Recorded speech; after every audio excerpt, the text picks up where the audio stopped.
WAIGLP, Daytona Beach, Joy 106.3.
Afternoon. We are so grateful to be with you here on The Judge Speaks on this beautiful radio day. I say beautiful, even though we know it, we got some liquid sunshine that's falling outside. Those of you that might not be from around the state, we know Florida is known as being a sunshine state, but there are times that we need rain. And we got a lot of that going on as it looks like it's unfolding this week. And so we're grateful for the rain because most of us that have gotten hit pretty bad by the winter season and the cold and the freezing, it's good to get our plants revitalized. And so good to be there, being able to watch that happen. Well, again, we're here on The Judge Speaks, and I want to welcome all of my listeners, those of you that might even be listening later on the shared Facebook page, or those of you that might be have a chance to listen to the replay on Joy 106.3 FM. It comes up on Thursday afternoon drive time. I've been told by our engineer that we do get calls on during even the replay on Thursday afternoon. And even though that is, in fact, a replay where it's previously taped, we don't get a chance to, we're not here at that time. We're not at the station to capture your phone calls. But if you'd like to call us here at the radio station here at the number. In fact, we got a new number, y'all. It's 386-222-1581, 386-222-1581.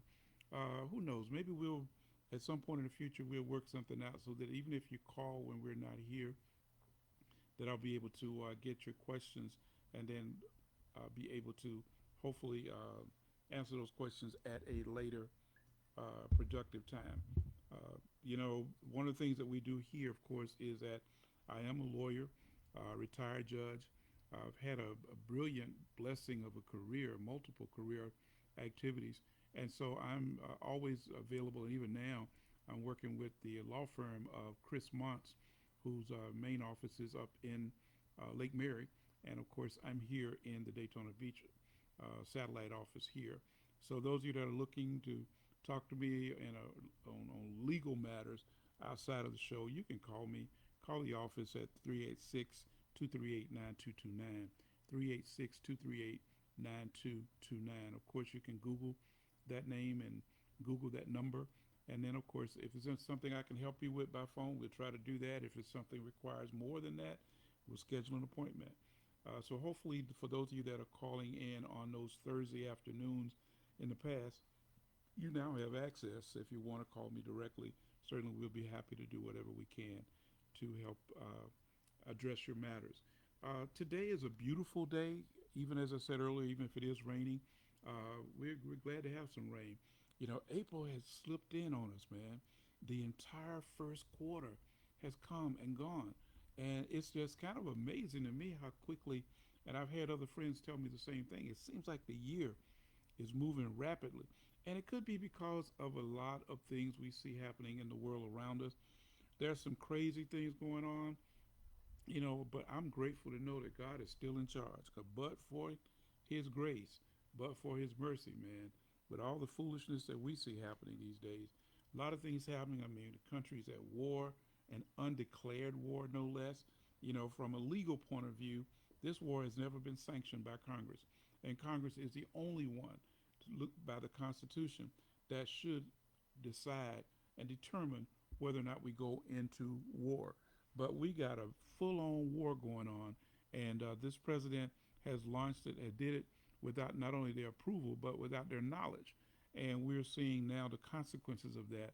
Gas prices are going through the roof. I filled up my wife's car on Sunday, and that joker took, it was $4.87 a gallon for premium.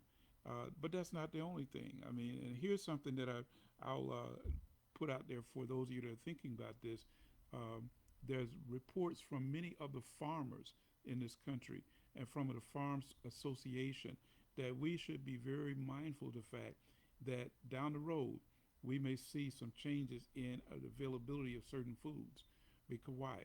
Because not only is oil being restricted coming out of that area called the Strait of Hormuz, right, which borders Iran, and it's a very tiny channel through which these big oil tankers come. But that's apparently is very limited now. And in fact, Iran chose us to. They have put, I guess we would call it, we might call it underwater bombs, but they've laced that channel with devices that are used that can take out a ship. And so the U.S. has been trying to apparently do whatever it can to patrol the region, but it's a very sensitive thing. Why am I even bringing that up? Well, it's not just that we're having spikes in our oil and gas prices, but we're also going to have problems with fertilizer. That's what the farmers are telling us now. Fertilizer is going to limit the availability of certain crops. So folks, you know, I understand there are a lot of people that don't want to talk about what's going on. They say whenever they watch the news that the news is so negative that they don't want to take the time to do so. And so they try to avoid these things when this is a time when you need to be knowledgeable of the things going on around you.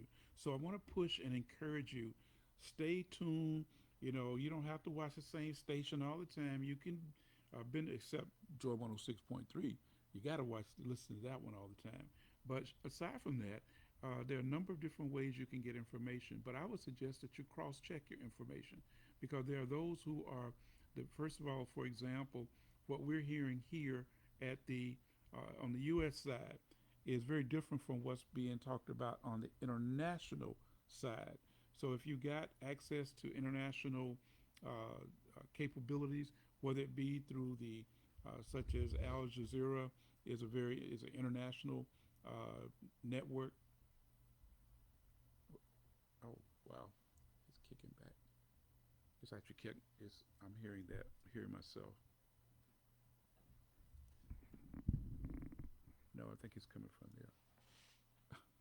So anyway, little glitch there, y'all. Y'all bear with us for just a second. Perfect. Okay.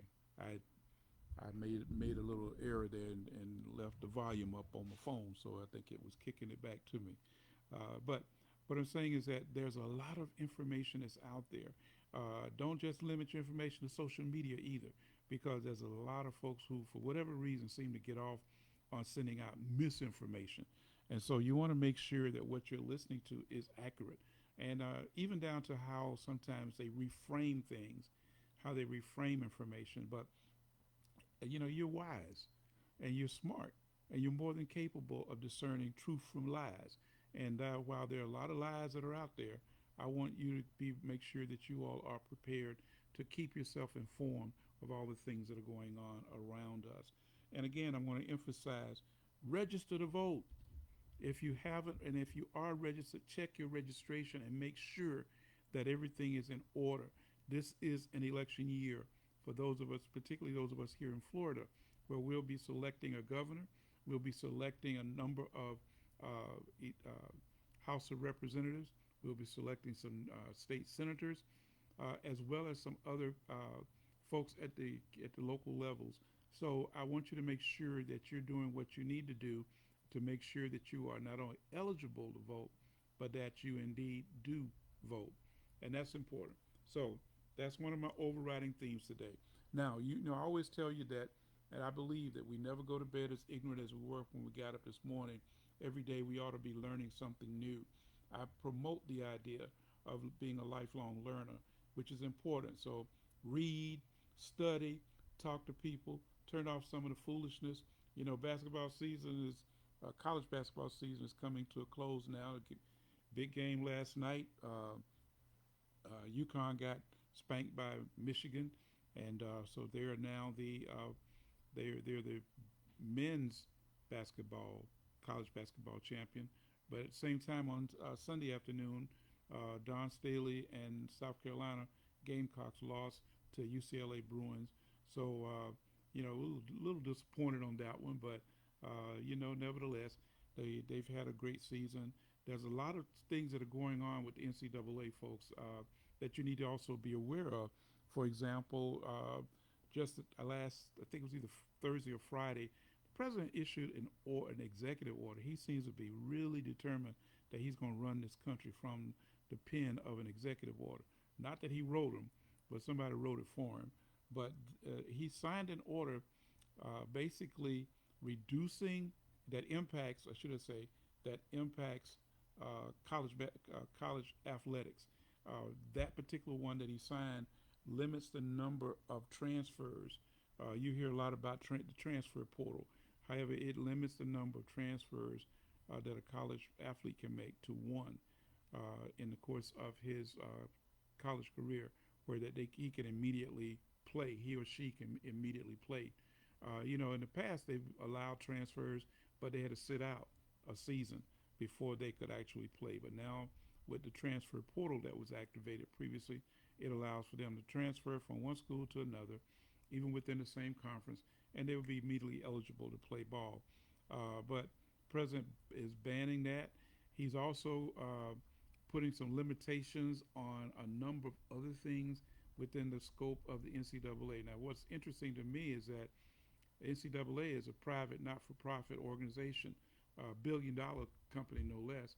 But now we're seeing where the president has entered into, they had some type of special committee that was appointed. There were a number of people that were on it, and they've already begun to make changes that I believe will benefit what he called, in fact, what the president said in one of his interviews was that he wanted to take it back. He's always wanted to take stuff backwards, but he wants to take it back to a time, as he said, when the college athletes got scholarships and they didn't get these NIL deals, as he called it. And so stay tuned, folks. If you got a youngster that's in college or getting ready to go to college, the kind of things that he was talking about and the changes that he wants to make via this executive order are definitely going to have an impact upon college athletics and upon those individual young people some of whom make more money through the NIL deals than what they might be able to make later on in their professional career. But nevertheless, those are talented athletes, and they should be, in my personal opinion, they should be compensated for what they're bringing to their institutions. That being the case, one of the biggest stories. I wanted to point out three things that have happened during the past advent of of April. That being the fact that April 4th, it was a bit overridden. That was Sunday, which was, of course, Easter or Resurrection Day. That was sort of overrode the commemoration of the anniversary of Dr. King's death. He was slain in Memphis, Tennessee, as we remember, back in 1968. And this would have been another year where we acknowledge that. And Not a lot, to my knowledge, happened as it has in years past because we were looking at a lot because Easter was here, or Resurrection Day, as we quote, as both the same thing, and it was celebrated around the world by over 2.5 billion people. So though we may have different denominations, maybe even different faiths, the Catholics celebrated just like the Protestants did, and not to mention other groups around the world acknowledge the birth, death, resurrection of Jesus, and so we noted that. Also on the 5th of April, shout out to Tammy Bynes. Tammy is our oldest daughter, and she had a birthday. I won't tell y'all what number it was, but she just had a birthday on April 5th, along with her cousin, Sharon Brooks, up in New York. So just a belated happy birthday to both of them. But I want to share something with you all that just come up. You know, every now and then you get something changing, popping up on your Facebook page that was done several years ago. So 5 years ago, I wrote a tribute to the that's just as relevant today as it was then, and that was to none other than, I said the tribute was Another Giant Has Fallen. So I'm going to share this with you. It was to Congressman Alcee Hastings, Congressman Judge Alcee Hastings. So here it is. I'm going to share it. I hope it blesses you and just causes you to pause, because there's a piece that I want to that this will lead into for us. Today, April 6, 2021, another difficult day. Another giant has fallen. I learned today that Congressman Alcee Hastings, the longest serving member of the Florida delegation, passed to his great reward. Although he was a congressman from 1993 until his departure, a period of some 28 years, I still affectionately refer to him as Judge Hastings. He was and remained a role model and major player in my own personal life. Now, Judge Hastings was a warrior for freedom and justice, influenced by his upbringing in Central Florida. Believe it or not, Seminole County. What is that? That's Sanford and Altamont Springs is where he was born and reared. He attended Howard, Fisk, and FAMU College of Law, the old FAMU College of Law, dating back to the 1960s. A brilliant trial attorney, he became a Broward County Circuit Court judge in 1977, later was appointed to the federal bench by President Jimmy Carter in 1979, the first black federal judge in Florida. Now, while he was acquitted at trial for allegations of bribery, he was impeached 3 years later and removed from the bench. Federal judges have lifetime appointments, but there were those who felt like his trial should have gone the other way, and so they impeached him and removed him. But ever the fighter that he is, he then ran for Congress in 1992 and won, and remained an advocate for justice throughout his congressional tenure. His brilliance could never be thwarted. Judge Hastings influenced, pardon me, many young lawyers, including me. In 1984, I invited him to speak for a minority business expo that we held at Bethune-Cookman. And as he noticed my personal struggles in getting support for our efforts, he encouraged me to do what you were trained to do, practice law. A few months later, I opened my own practice. That experience in private practice prepared me for being elected to the bench in 1988 as the first black judge in Volusia County. Couldn't have done it without his inspiration. He was one of the first persons to congratulate me on that success and continued to offer wise counsel down through the years. So when the time came in 1993 for him to be sworn in as one of the first black congressmen from Florida, along with Carrie Meeks and Corinne Brown, I made it my business to be there in D.C. to witness that milestone. Judge Hastings was very personable, as many of you that knew him will recognize. My former law partner, Ron Polk, who is now passed on to glory, worked as a law clerk for him back in the early 80s. He helped my wife get her first job out of college, talking about Daisy, who we're going to be hearing from here a little later in the program. And as he was front and center at her mother's homegoing service, I mean, that's just the way he was. He was a very compassionate brother underneath all of what people would say the outer coverings. Yet his life story went beyond the borders of this country. He chaired the Helsinki Commission and was an authority on international affairs, as well as many areas of assignments within the congressional operations, including the House Rules Committee and Congressional Black Caucus. His legacy and coattails are long and will continue to influence the great work that yet remains to be done. In tribute to Judge Hastings and the far too many of the black giants that fell in that year, such as Attorney Vernon Jordan, Congressman John Lewis, Reverend C.T. Vivian, and Florida Judge Stephon Mickle, all of whom attended or graduated from HBCUs. It is vitally important for the next generation to pick up the cause of freedom.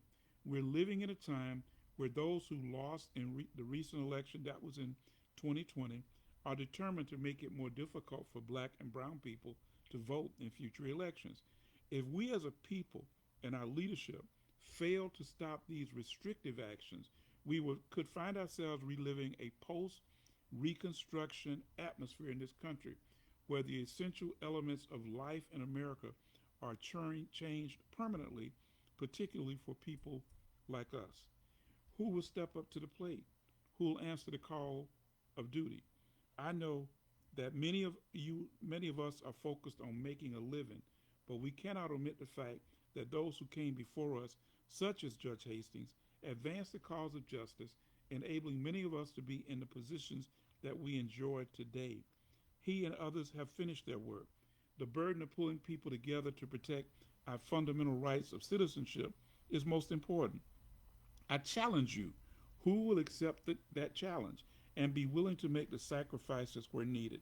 Who will step up and put their talents to work, whether it's in elected or administrative office, business affairs, or community organizing? Don't let the legacy of our predecessors be lost because we don't have the time or inclination to contribute. Judge Hastings, along with others, have fought the good fight of faith and completed their course. I challenge you, who will step up to continue to battle for human and civil rights? Will you? Amen, amen, and amen. That's my tribute looking back at the Honorable Judge Alcee Hastings. And now, special guest that's with us today.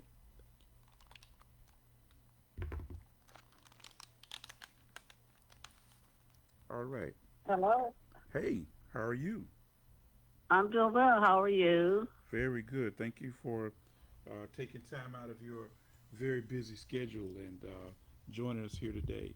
For those of you that don't recognize that voice, that's none other than Miss Daisy Curry Taylor Grimes, also known you as have my to wife. tell all the names.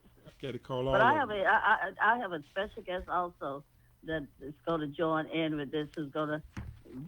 I'm sure the community is going to love what she has to say. She has some exciting news to share also about the investiture and the gala. I mean, we're just at odds over here at Bethune-Cookman with the success of this event. Well, let me just throw it out there and then let you guys talk about it next week. Wait, I'm going to call you. If we can call you on another line, it's going to be better for me. We'll call you right back. Pardon? They can call on the same line. Oh, she said you can call on the same line. Okay. Okay. All right. I'll let you guys get that worked out. I'll go ahead and announce the general thing, and then let you guys do the details on what we're going to be talking about. But for those of you out there, we'll fill the gap with. I wanted to say this at the conclusion of my piece on Judge Hastings, and that was to say that all of us who have been mentored, encouraged, or challenged by someone should also be doing the same thing for the people that come behind us. If you've been mentored, you ought to be a mentor. If you have been encouraged, you should be an encourager. If you have been in any way, somebody pushed you to get to where you are today, you should be pushing or pulling to be able to bring somebody else along on this journey. And we're going to circle back around and talk about that a little bit more after our guest finishes giving us the updates, the 411 on what's going to be happening over at Bethune-Cookman this coming week. So don't know that she made it back in yet. Okay. All right. Well, the upcoming celebration that we're going to be talking about here does celebrate President Albert Mosley, the 8th president of Bethune-Cookman University. It's going to jump off beginning Sunday afternoon, spring concert at the Performing Arts Center. I believe he's also scheduled to speak, and maybe on Sunday morning, I believe, at Hope Fellowship. I think that's also, and I know I got to say that because otherwise I'm going to hear from Judge Joan Anthony. So yes, on Sunday morning. So, all right, well, let's see. I think she's back in now. Welcome to the call. Yeah, we are back, All and right. I have Dr. Cherif Pharemour, Okay. the Executive Vice President and Chief Operating Officer, standing right here with me. Okay, fantastic. Welcome both of you to the call. I know you guys are busy over there getting ready for the tremendous celebration that we're going to see coming up this weekend. So why don't you talk to us about it? Tell our listeners what exactly we've got going on at the lovely, great, historic, outstanding Bethune-Cookman University. Well, we like the way you're sharing in terms about who we are. But no, I'm going to start doing this process. Dr. Pharemour has made me stay in my lane, and I made her stay in her lane. So that's what we're going to do today. We're going to I'm going to share with you. It starts on Sunday morning. We will have a worship service on Sunday morning, followed by our annual spring concert. This year we're marketing as the Inaugural Spring Concert. We certainly want to invite the community to come to that. The reception begins at 3 o'clock, and the program begins at 4. And we certainly want the community to come out and see and hear our concert chorale and our symphonic band. Now, Monday morning is going to be a day that none had seen in the Daytona Beach area. It is marketed as our day of service. We have over 1,500 students now who've already signed up, who will be going out in the community doing service projects. We are working with about 60 agencies in our community. We have, I can give you an example, 300 students going to Campbell. We will be doing some recruitment in Campbell. We'll be doing some mentoring and some tutoring with Divine Nine organizations. But really, they're working with students and emphasizing the importance of education at Mainland. But we will also be going to several other elementary schools and middle schools with our students here, mentoring and doing tutoring, and again, sharing the story of the importance of education. Our band will be going, our football teams, basketball teams, because sometimes these students in secondary education, they think that, oh, it's exciting, that when I graduate, I want to play football, I want to play basketball, I want to be in the band at Bethune-Cookman. Well, we want them to know that we certainly want them to come to Bethune-Cookman, but academics is also important. So if you want to come to Bethune-Cookman, we want you to keep up with your grades and your behavior and all of that. So it'll be an easy transfer right into Bethune-Cookman University. Now, that is a full day. We will start at Daisy Stockton Park. Then we will leave there at 9:30 and go out to all of the sites that we will be going to. And that's our day of service. Our faculty, staff, and student body are all committed to doing this project. Dr. Mosley will be going out, and not just going out looking, but he will actually be working. He will be doing a project at Food Brings Hope and also at the Children's Home Society, where he will be working in the pantry and doing other projects at Food for Hope. Now, the big event is going to be that Monday night, but I'm going to finish up with the Investiture, and then I'm going to let Dr. Pharemour just share with you this exciting event on Monday night, which is our gala. But on Tuesday at 10 o'clock, we will have the actual formal investiture of Dr. Albert Mosley, the 8th president of Bethune-Cookman University. We are excited about that. We will have over 40 visiting presidents, which are designated as delegates. All of our student leadership will be in the procession, along with our board of trustees. We have clergy and members of all of the Methodist denominations and others from the Black Fund with the United Methodist Church. It's going to be a grand event. And I tell you, if you have not been to an official, formal investiture, I would say come to this, because this is going to be a formal investiture for Dr. Albert Mosley, and that is on Tuesday. Be here by 9, no later than 9:15, because the procession will start exactly at 9:45. That's 9:45 in the Performing Arts Center. We would love for our community to come and witness this grand affair here at Bethune-Cookman. Now, as I stated earlier, we have a big event on Monday night, and I'm going to ask Dr. Cherif Pharemour, Executive Vice President and Chief Operating Officer, who is just I don't know the right word to refer to her as a fundraiser, but she is just a phenomenal young woman, young lady. I knew her as a student, but to see her blossom into this role and what she's doing here at Bethune-Cookman is just great for me to have the opportunity to work with her. But she's going to tell you this great job she's done. No one has been able to do this, I must say, Judge Grimes, in Daytona Beach, but Bethune-Cookman. So, Dr. Pharemour. Thank you, Judge Grimes. And I have to say I learned from the best, my mentor, Mrs. Grimes. Thank you for having me today. Glad that you had fit us in, that you had some time. Guys, you guys got a lot going on right now.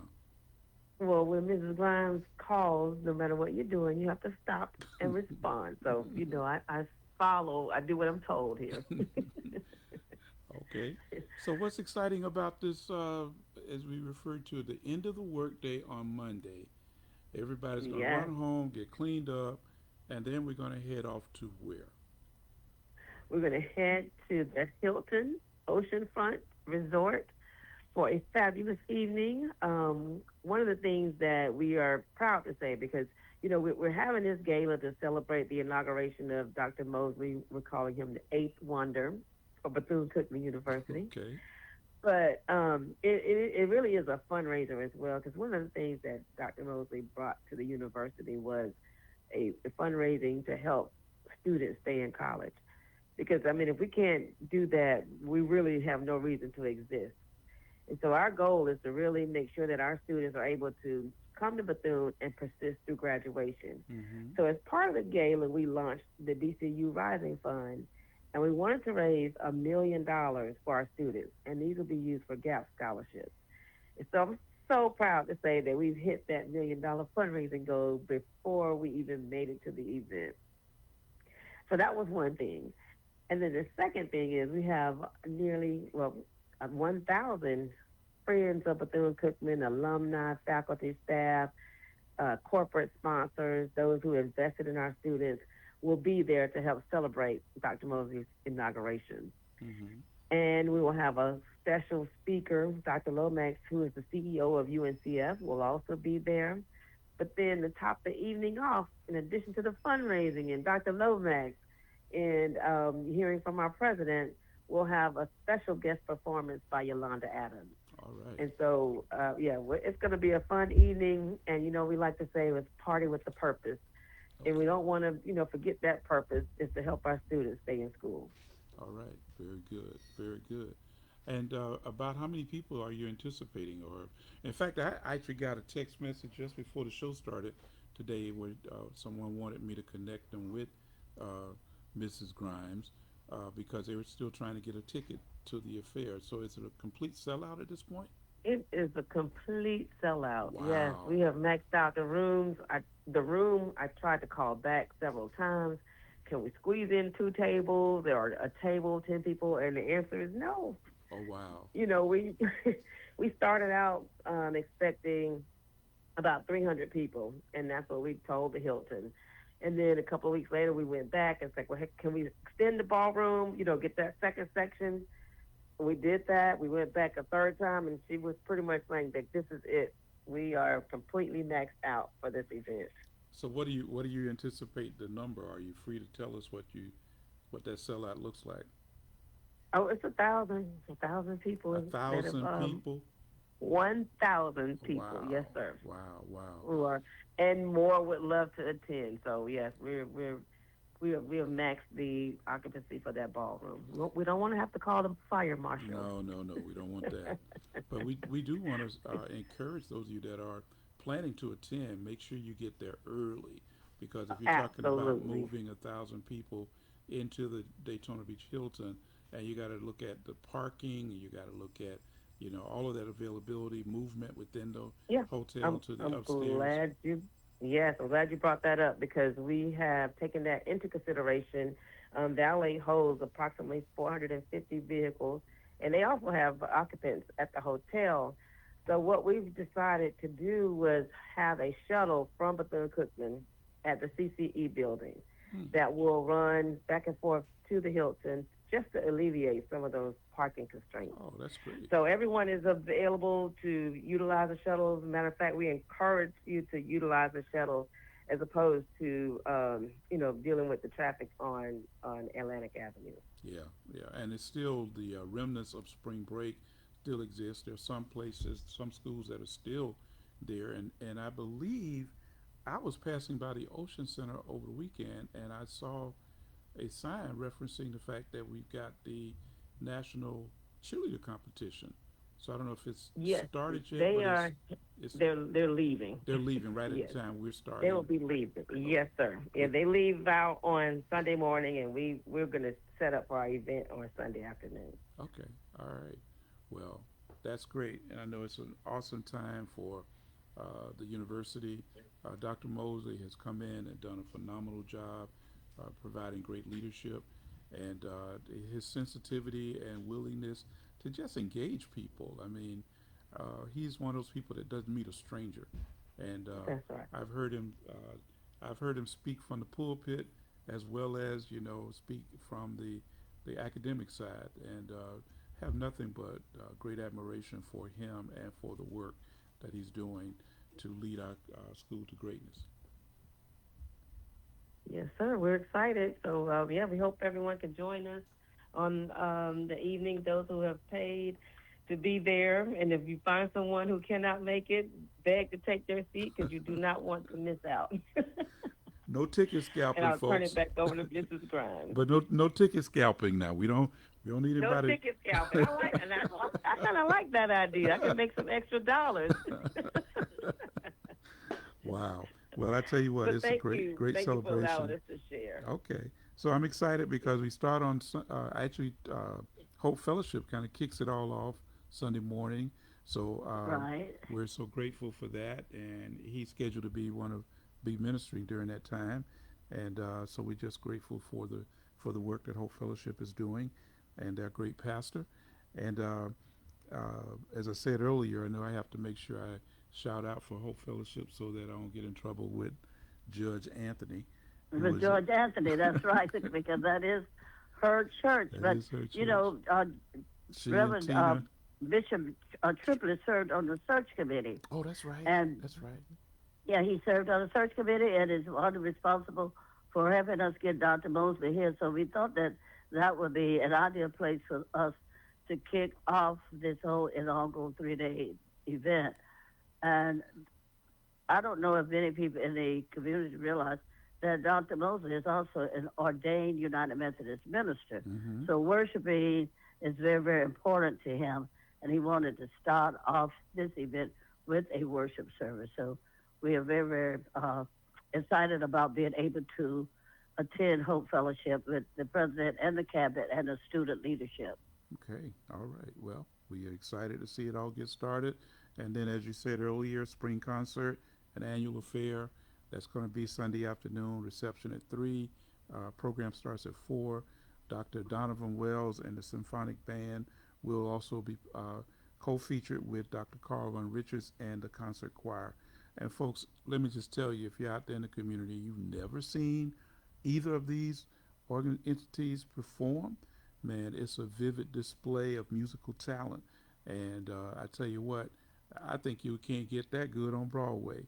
So you definitely want to come out and check it out. I mean, they have performed. I mean, Concert Chorale has been all across the world. I was fortunate enough to go with them to Israel several years ago. The symphonic band. I mean, we know about the Pride. You know, everybody knows about the Pride of the football, what we like to call the marching band. But then the symphonic band shows you a different type of talent, you know, different kind of musical display. And man, I tell you what, I know you're going to enjoy it. I've enjoyed it in the past. I look forward to it. And the community is welcomed.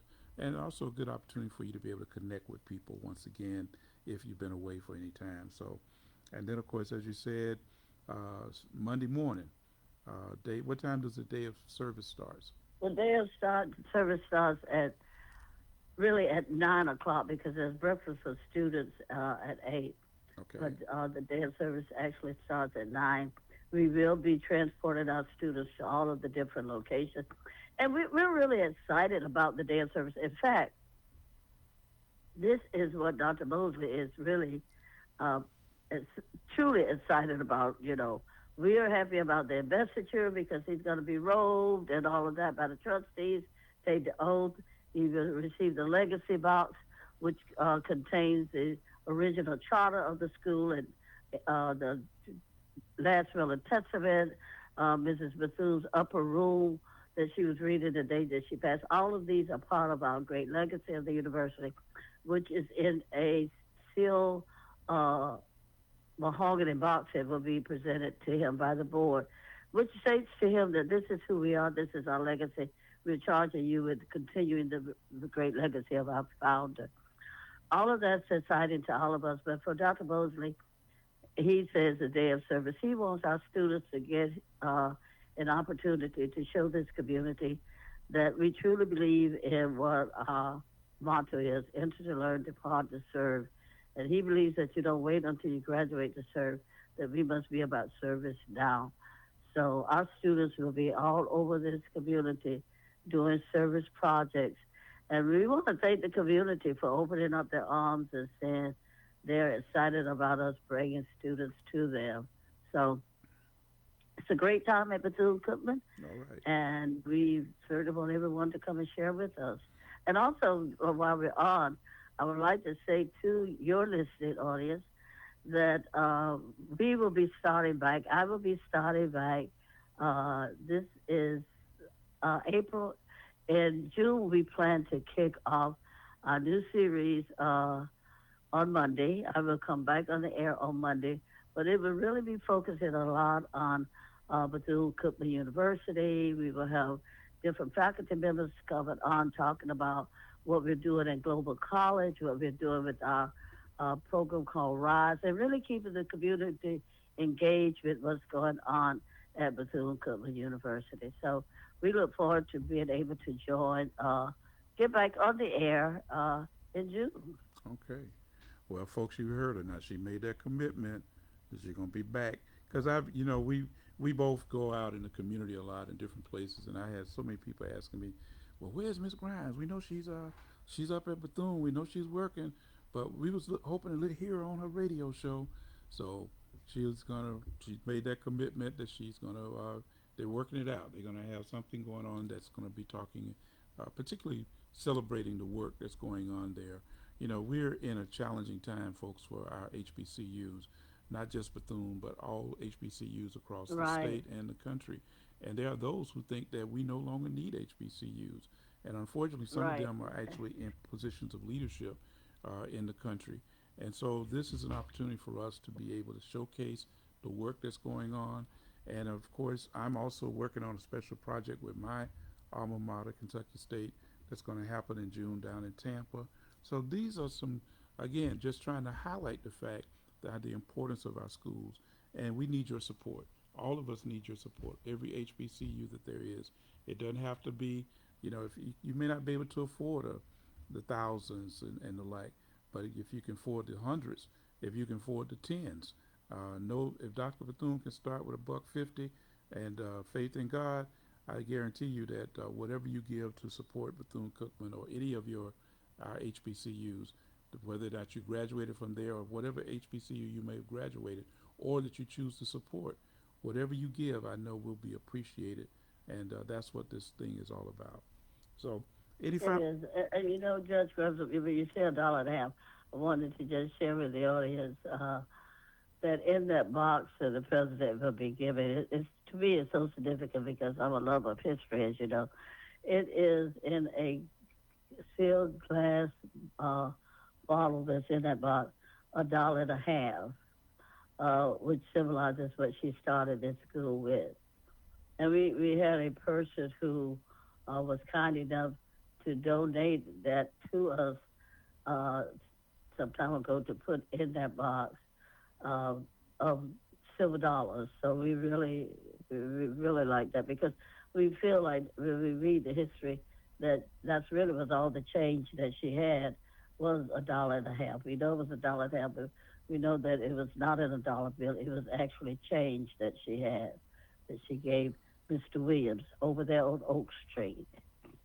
Yeah, and hopefully one day we'll see a fitting memorial established there at the location where the school first started, in a house right by the railroad track. I tell you, I just, folks, because my wife is such a lover of Dr. Bethune and Dr. Bethune's history, I've had a chance to read several books that she has brought to the house, and sometimes I kind of stole them away from her.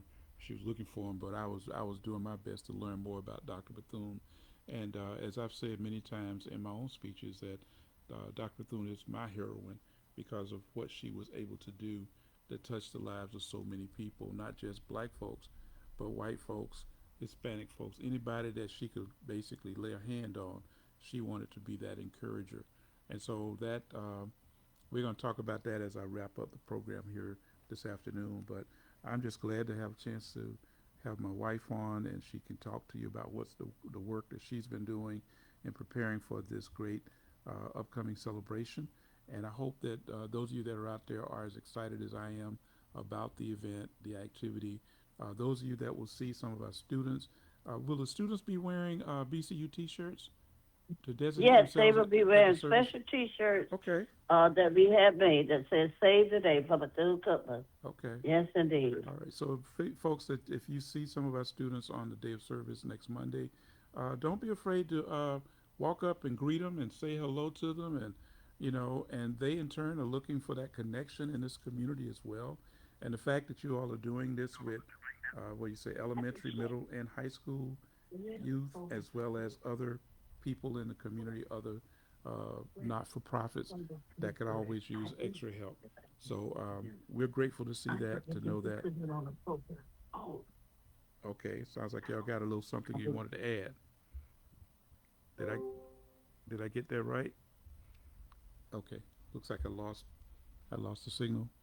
Okay, yeah, but folks, just make sure that you all help us to make this a very special day. Help us to make this a very special celebration, and we're excited about the great work that he and the team of people, because he can't do it by himself.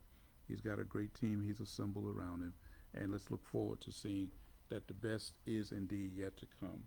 That ties me back to what I was saying just before they came on, when I was talking about the importance of mentoring.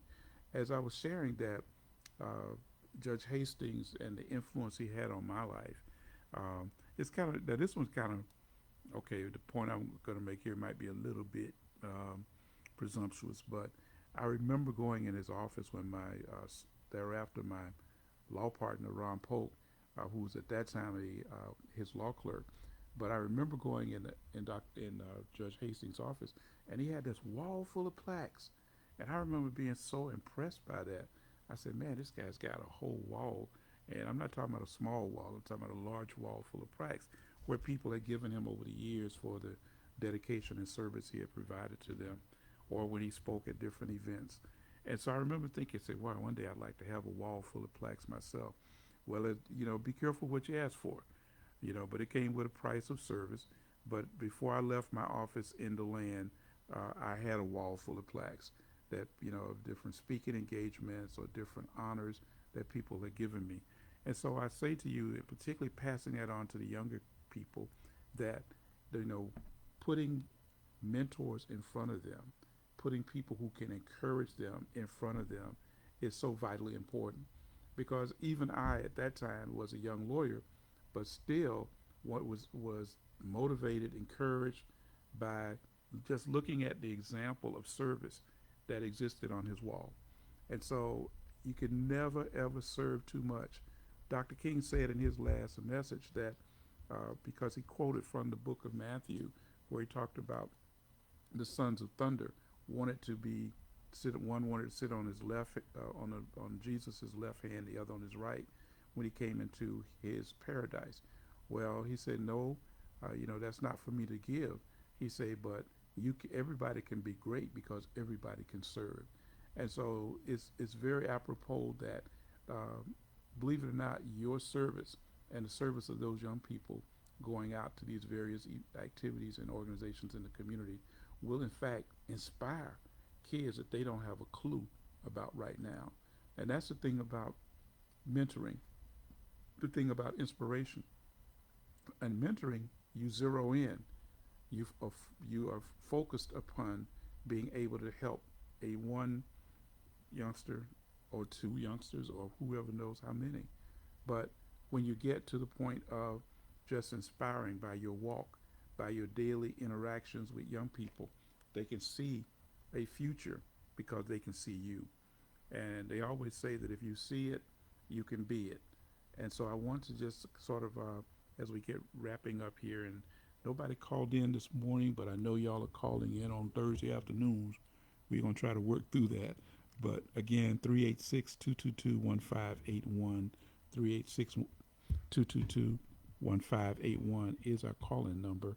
And again, I told you all that earlier that for those of you that might want to reach me off air, you can reach me at 386-238-9229, 386-238-9229. That's my number, direct. So this is a great opportunity again to try to just encourage us. I have a couple speaking engagements myself coming up. Again, my whole purpose is to say, what can I do to push and to encourage those who come behind us? I think that's one of the biggest challenges we have. And so often we have people who say, well, I'm not going to get out of the way of these young folks. They're going to have to fight to get to it just like I did. Well, the reality of it is that we all come to a point where we got to pass the baton, and it doesn't hurt you to pass the baton. I like to think of myself as having passed the baton to Judge Anthony and to Judge Washington, from the bench. And they succeeded me in a few years after I retired as circuit judges. And so, you never know how you're going to influence others, but that's the importance of us doing so at this time. Wow, boy, as always, this time goes by quick. It goes by quick, Terrence. And we're going to have some new stuff coming up here in the very near future. So just bear with us. Continue to tell people about it. Oh, I wanted to point out one other thing. I don't know if I did a good job of that earlier, but do you all realize we got 4 astronauts out there in orbit around them? They've already orbited the moon. They did that last night. And Victor Glover is the pilot. He's piloting the spacecraft. The spacecraft is called the Orion, and it was lifted into orbit by the Artemis rocket, which is one of the largest rockets ever built. And so they're going to be returning at the end of the week, and they've splashed down out in the Pacific. It was a beautiful takeoff that they did I think it was last Thursday, from down at Kennedy Space Center. I managed to get a little bit of a glimpse of the rocket ship going up, but they have now traveled, and upon their return will have traveled over 280,000 miles from Earth. And so, particularly, while the other names don't jump out at me as much, but Victor Glover does. I understand that he's a member of Phi Beta Sigma, and but he's a pilot on that spaceship. So think about it as you're driving a car down the road, and you got the steering wheel, and now he is the one that's steering that spaceship. Fortunately, now of course, for a distance like that, some of us get tired driving down to Orlando, but he is able to pilot the ship. I mean, of course, they use computers. They can put it on, I guess, what we would call automatic pilot, and but think about the fact that there was a time where they didn't think a black man could do these kind of things. And this brother is amazing. And again, family man. We saw him shouting out to his family, to his wife and children. I think he's got daughters primarily, and so he will become another one that. And we just pray their safe return. They still got to make that reentry, and that is probably the most dangerous part of the space flight. So let us make sure that we continue to keep the entire crew in prayer, and let us hope that there will be many others to follow behind them. Again, we want to encourage our young people. That's the importance of STEM, folks. STEM, science, technology, engineering, and math. And now some people say STEAM, but they add the arts to it. But the importance of that is that it gives our young people hope for tomorrow, hope that they can be that difference maker. That, who would have thought that this young man, Victor Glover, would have been a pilot? He actually was the longest. He actually spent a great deal of time at the International Space Station up there before being selected to be a part of this crew. So you have one black male, one white female, you have one Canadian, and then of course you have one other gentleman here, white gentleman from America, and I think he's got 3 daughters. He's a single parent, so they each got a unique story to tell. And but I'm just glad that they are safe. They've seen the dark side of the moon, where they were out of contact with Earth for about somewhere between around about 38 minutes or so before they were able to make the reconnection. We never see the dark side of the moon. The way the moon rotates, we see one side of it. So for them, with the photos that they've taken and the stories that they'll come back with, we just pray a safe return for them all, and that the next generation of young people who will be moving to as helping to build a moon base there, it's within the realm of possibility, even in our lifetime, that we can see that begin to happen. But again, we got to encourage our young people that anything is possible if you believe. As we say, with God, all things are possible. So we're excited that these young people will have an opportunity to be able to be difference makers and to leave their mark on history. Well, my friends, we've got wrapping up here today. I think we've covered all of the basic things that we wanted to cover. It's exciting. Every now and then I get a chance to do a solo run here on the station, and I'm glad. I'm actually got a little extra energy today because I'm actually sporting my Ghanaian shirt. This is a shirt I got, for those of you that are out there. I got this from Ghana, and my daughter's going to be heading back over there later this summer with her group again. So I'm going to try to tell her to make sure she gets me another one of these, because these bad boys are nice and comfortable, and but they're very special. And again, just to let you know, and it goes, man, I could go into a whole nother detail talking about my trip to Ghana. We've talked about it. We've had people on to talk about it, and we got some others that are getting ready to go. So again, you never know where God's going to take you. So make sure that you get up every day, thanking Him for another day, asking Him to guide you on your way, and recognize that the best is in front of you. The best is yet to come. So be blessed, my friends. Continue on that journey. I hope to see you all next weekend at the slew of celebration activities there on the campus of Bethune-Cookman, as we honor the 8th president of Bethune-Cookman University, Dr. Albert Mosley. Until then, may God order your steps to continue forward. God bless you all.